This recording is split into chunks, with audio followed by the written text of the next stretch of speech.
नमस्कार, मी श्रद्धा टपाल. टिडवा न्यूज मध्ये आपलं हार्दिक स्वागत. चला पाहूयात आजच्या काही ठळक घडामोडी.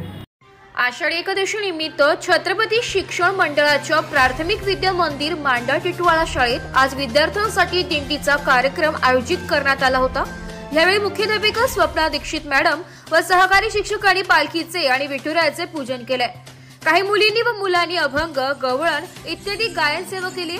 माऊली माऊली ह्या गीतावर विद्यार्थ्यांनी ताल धरला आणि प्रत्यक्ष दिंडीमध्ये जसे रिंगण वगैरे सर्व प्रकारांचा अनुभव घेतला. पल्लवी पाटील यांनी विद्यार्थ्यांकडून श्री विठ्ठलाचे श्लोक म्हणून घेतले. सर्व शिक्षकांनी विद्यार्थ्यांसोबत वारीचा आनंद लुटला. महाराष्ट्राला लाभलेल्या या थोर अशा परंपरेची ओळख विद्यार्थ्यांना करून देण्याचा प्रयत्न ह्या दिंडीच्या माध्यमातून सर्व शिक्षकांनी केलाय. Bureau report, Titwala news, Thane.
तर या होत्या आजच्या काही ठळक घडामोडी. उद्या पुन्हा भेटू याच ठिकाणी. धन्यवाद.